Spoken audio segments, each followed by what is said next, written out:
What's up, everybody? It's Dustin here with 110 Rod Shop, and we are coming back to you with a brand new product that we just released. We're going to go through a basic install video, but for now I want to show you that new product. Now, everybody's very familiar with the 1964 Chevy Impala lowriders from Redcat. We decided to take it to the next level. We got tired of seeing those really flat interiors. To do this took a lot of innovation, a lot of time, a lot of R&D, but we were able to make it happen. We got a full interior, as you can see. There's pictures of this thing all over the internet. Redcat's been sharing them. It's all over our Instagram and our Facebook. Don't forget to like and subscribe to our channel right now, as well as like this video. The interior, to do this, you don't have to do it as convertible. You can definitely do this with a hardtop. You're just not going to run the convertible boot in the back. But to do this interior, it is a little bit of a job. It does take some custom work. I definitely recommend a Dremel. You're going to need a Dremel. There's some very light wiring, as we got a couple of LEDs, because the dash does light up in this. The radio spot lights up, and the center console lights up if you choose. You don't have to light them up, but you can if you want. We took a lot of time in the fit and finish of this interior. Now, it's hard to see from a video. You just kind of got to see this thing in person, and we've got lots of pictures out there, but we've tried to make sure all the gaps around the interior look really nice. It sits right flush with the bottom of the floor pan like it should. All the gaps around the dash. We even got, let's see if I can get it on the GoPro here. We even got all the pillar trim and all of this trim inside here. So the interior is complete. It looks really good. You can't just throw any action figure off in there. You still do have to do a little bit of workaround on your figures to get them in there, but you have a lot better chance of getting some legs on them so they don't look so silly. As well as just taking any kind of pictures of the car. It looks so much better when you got that full interior in there. Once again, you don't have to do this with, you can do it with just a hard top. You don't have to have a convertible. You would just change this and do something different back here where the boot is. Now, not only did we come up with an interior for this thing, but as many know, we also have the scale engine compartment. Now, this is going to be a different video. I'm just going to go through the interior on the internet for this vehicle right here. And then we'll get into the engine compartment later. Now, one thing I do want to point out is the firewall for the engine compartment is actually the back side of the interior. So if you get one of our engine kits and you don't do the interior, you are going to have to come up with some kind of rear firewall for that, as it comes with the interior kit. But if you do both, they work really well together. It all fits and it looks extremely scalable. I'm really proud of the way the engine compartment looks, the whole interior and everything that we did here. Another thing that this vehicle has that we are now offering is magnetic body mounts. I'll show those here in a second. But we do have front and rear magnetic body mounts. Those body mounts will work with all of our front end stuff, because our front end does have a core support. It's got a radiator, it's got an AC condenser, it's got an AC dryer. It's got everything that a scale car would have to make it look as original and OE as possible. So let's get into this real quick. I'm going to set the car to the side for now and kind of go over what all comes with the kit. So first, you're going to get two small bags that come with the kit. One of them is going to be the cutout for the dash lights, and then you'll stick this in there and then you light it up behind, and as well as the 3mm wide LEDs for the dash lights. You can change those. You can really put whatever LEDs you want in there if you want to change the color of the dash lights. Second is just this little bitty cutout. This one does not light up, but this is for the tachometer that's right above the steering column inside the vehicle. You don't even have to run that. I would if it's an SS. Another part that you're going to get in here, and this is kind of hard to see, I'll see if I can get it on the GoPro, are these little bitty metal Delrin rods. Now, these are very important. These go to your visors, and I'm going to show you here in a second how to mount those in there to make that work, and how the visors all mount in there and all that kind of stuff. The other little bag that you're going to get is going to be a bag with all the screws. Now, there's really not that many. This kit is fairly simple to install. Once you get like the minor little bit of trimming and whatnot done, the rest of the kit actually goes together pretty quick and easy.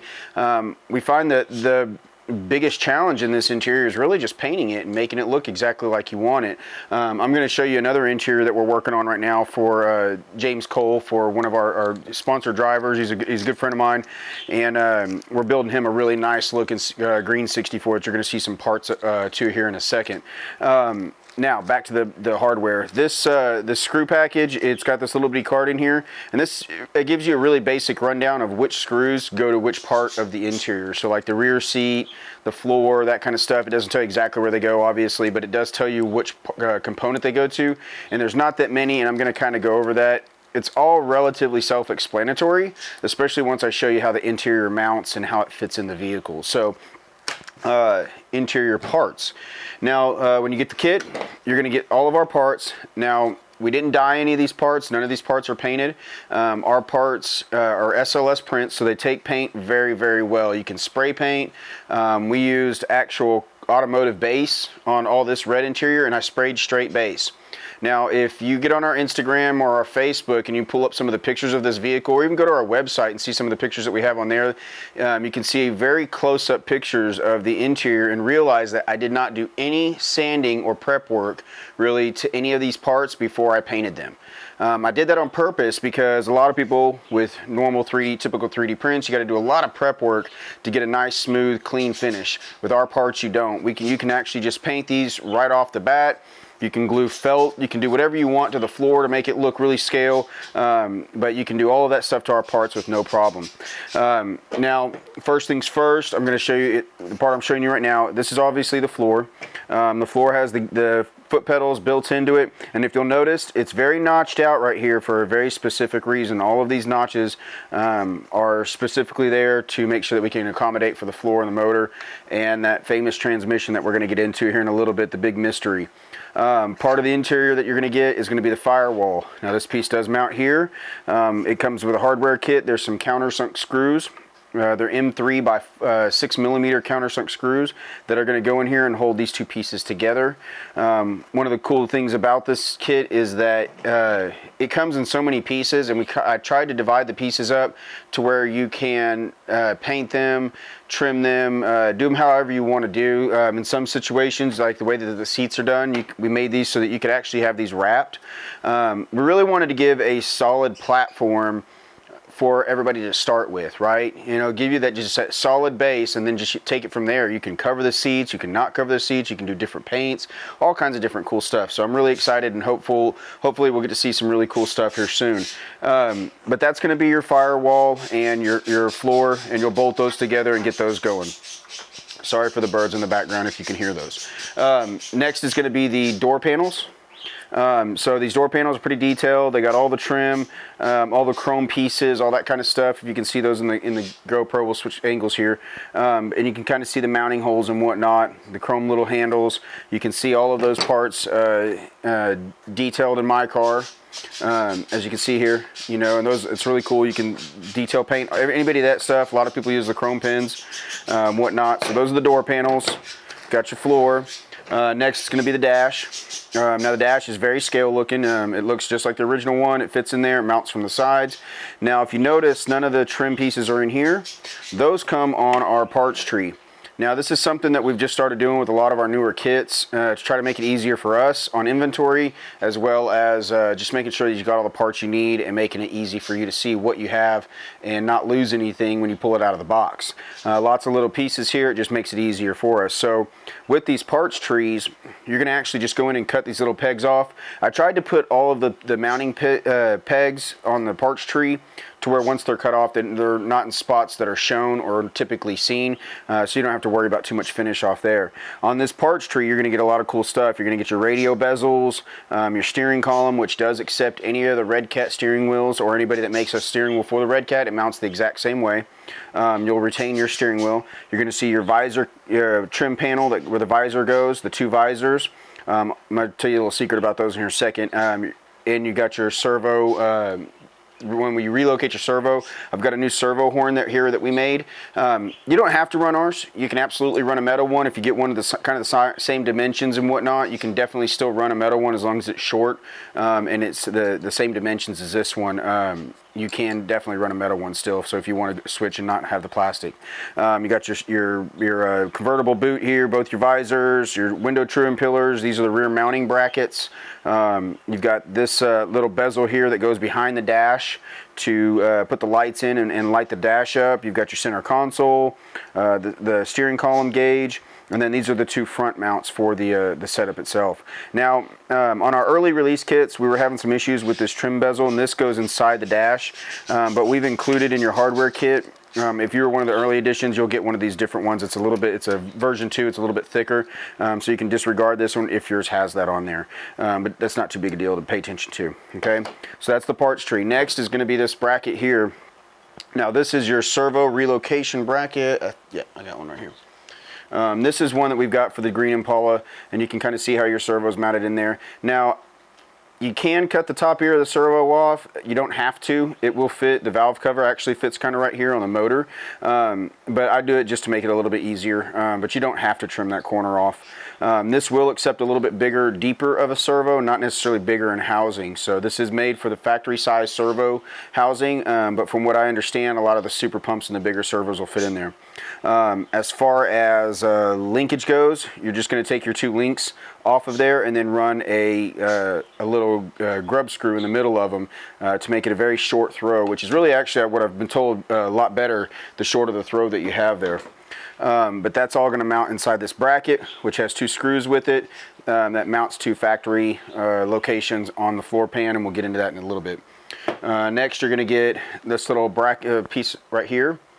See if we can show that. Now these are your seat belts. These will take a 1/4-inch ribbons that you can buy on Amazon, any fabric store, anything like that. Any 1/4-inch ribbon will fit inside this so that you can make your seat belts to kind of look like mine do, if you can see them inside here. But you can make seat belts for the vehicles, and they've got the little Chevy emblems, and it's both sides of the seat belt. We've got our back seat. The back seat is heavily clearanced for a reason. It's got mounting holes here. This all bolts together.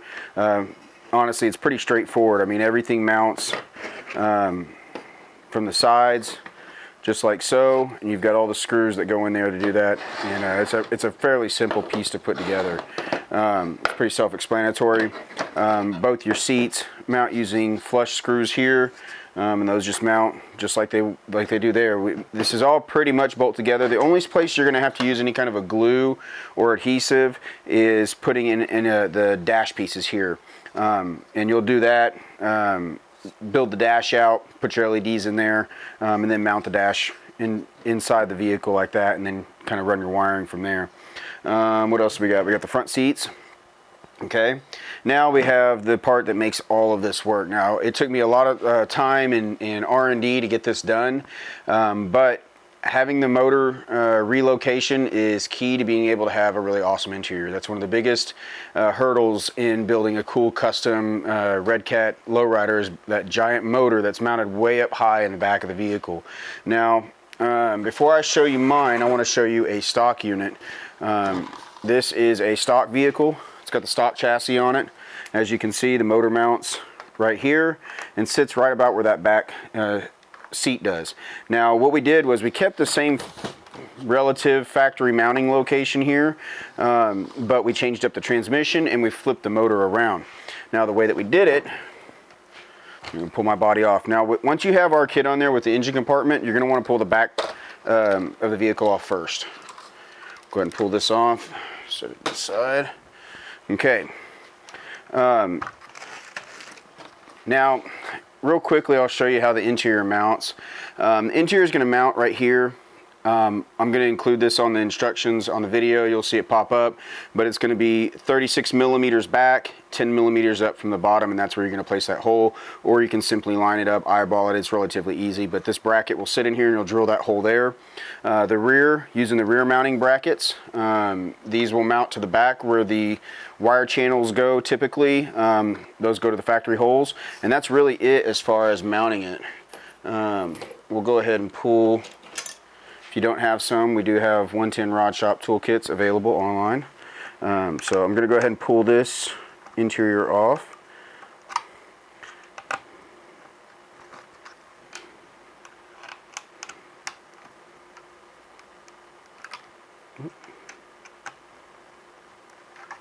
It's pretty simple. It's just these 4 screws. And then it's got one wire, that harness that we plug into it. And what I did was, all of our LEDs are 3 volt to 12 volt. So you can run straight to your battery if you want, or if you have a switch or some kind of, if you want to put a electronic switch on there, so you can turn them off and on from a remote. But you get those 4 screws out, the 2 on the sides here and then the 2 in the back, and the interior simply just lifts right off. Now, like I said, I just ran mine into a 3-pin plug, and I plug it straight into the receiver, and it'll power those LEDs and kind of keep them dim. Set this off to the side for a second. Okay, now I'm going to show you how we did the motor. Okay, now if you look, the motor typically sits right here. We flipped it around, and then we recessed it down, and we built a whole new transmission housing, and we include a whole new set of gears that you're going to put in here that you will use with some of the ones out of your stock transmission, but you're going to recess that in here. Now this is where it gets into the custom part. You're going to have to cut a pretty good chunk out of the bottom of your floor. Now go ahead and show you what that looks like. Now you can see it on this chassis here. This is a really relatively rough cut. This cut doesn't matter if it looks like you did it with a spoon. I mean, obviously the cleaner the cut, the better. But you're going to trim this out, and basically you're just cutting out. Let me get the stock chassis. You're just going to cut out all where the upper mount is, even the part that slopes up. You're just going to cut this entire section out, but you want to cut right at that crease. And let me see if I can get this on the GoPro here. You're going to want to cut right on that crease at the bottom of this base, right where it stops sloping. Don't cut into the flat part, just this angled part of the mount right here. You're going to cut that section out here, and then you're going to cut back all the way until you hit where the frame is. Now, I would definitely recommend taking your exhaust off while you do this. You definitely want to take the exhaust off. It's just a few screws. That way you don't have to worry about hitting it with a Dremel. I used a Dremel with a cut bit, and it went right through it really quick, but you're just going to want to trim that out. Now, one thing you want to pay attention to is you don't want to cut too wide in this middle section. If you notice on this chassis here, I try to stay, you know, about 1 inch wide going towards this way, and then I just basically go to where the frame would cross in. So you're going to cut out this, you know, kind of T looking section right here, and then we're going to I'll show you how to locate where to drill those holes here in a second. Once you got that section cut out, it'll look something like this, and your motor will fit down inside there, and it'll barely rest in there. And just make sure that it's clearanced really well on these sides, you know, but you want to just try to keep that down as minimum as you can. Once again, it doesn't matter, and I'm going to show you why here in a second. We thought about it. But once you get that in there, and then you'll use the motor housing that you're going to get, and you'll drop that in there and use that as placement on where to mark your holes. And then once you mark these holes where those are, I usually should use a small drill bit that'll fit through these holes without cutting into it, and mark those holes, and then you can drill them from, you know, take this back off, drill those out. But that's why you want to be careful, because you got to leave some plastic in there to mount this to. Now once you get that motor housing down in there, you'll just put in 4 screws that are included with the kit. There's going to be 4 M3 by 10 screws that go into these holes, and they'll thread straight into the housing very tightly, but they'll thread straight into this nylon housing. And as you can see, we kept it very low profile, and it just barely moves this output shaft. It barely moves that output shaft down a little bit, so it's still really flush with the frame. It looks really clean, and you don't really notice it too much underneath there. Now, you're probably looking at that saying, wow, that looks hideous. And you're right, I would never let y'all roll out like that. So this is what I did. We actually make a cover, this little guy right here. Now it's going to come unpainted. I painted mine black, but if you notice, you can barely even see anywhere that cut was. And I'm going to show it under the GoPro here so that you can see that. But you're basically just going to bolt that plate in there, and when you set the plate in there, it'll fit right in there real nice and snug where it's supposed to go, and you can mark those 2 holes, and then drill them small, and you're going to thread these screws straight into the plastic. It's a 2.5 millimeter drill bit. If you don't have a good set of drill bits, I would highly advise getting a good set of drill bits. You don't have to buy some big bad expensive one. We're just drilling through plastic here.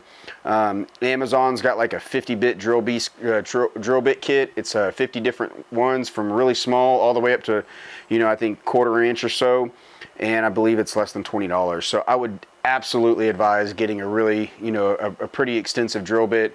They don't have to be any carbide or crazy tipped or anything like that. Just a cheap drill bit set, but just get you one that's got a lot of different sizes all the way down to very small. I even have what's called a jeweler's drill bit kit, and a jeweler's drill bit kit is a very, very small, really fine drill bit kit, and you can get them on Amazon. I believe they're less than $10. They're mostly going to be done by hand, but a jeweler's drill bit will let you get those 1mm and those really small, fine drill bits. And those are great for a lot of different projects. So, but that's where the motor is going to remount and relocate once you trim it out. And like I said, you're going to bolt it in, and it bolts in really nice and solid, and you can reconnect your drive shaft, and you are set to go with a much lower profile. All of this fits nice and clean inside that inside that transmission tunnel, and then everything else is relocated towards the front. Now, to relocate the front stuff, it's pretty easy. On this servo, you're really not doing anything special on the steering servo. You're just flipping it around, and you're going to reuse one of the factory mounting holes right here with a screw, and then you're going to drill a small hole, a 2.5mm, and thread this straight into the housing of the chassis, and it'll thread straight into that. Like I said, use a 2.5mm drill bit. That's very important. And you can thread that straight in there, and then you'll just reuse your end links with a small little grub screw holding those together, and you can get all your steering out of that, and it works great. Everything clears the floor and works really well there. So as you can see on the bottom of the interior, once it's assembled, everything is very notched out, and I mean, this thing just fits in there perfect. You can see on mine a little bit. That's probably not a good example to use. That was during transmission testing, but this is how yours all the other ones are going to come, where it's got all these notches and everything is kind of channeled out just perfect. This right here, this section here will fit right here on the transmission. So once you get that in there, and then I could show you a little bit more on this interior here after it's all put together. So the kit's going to come with some M2 by 16, I believe, or M2 by 18, M2 by 16s, and those are going to go in right here, and those thread straight in and tie into the door panel.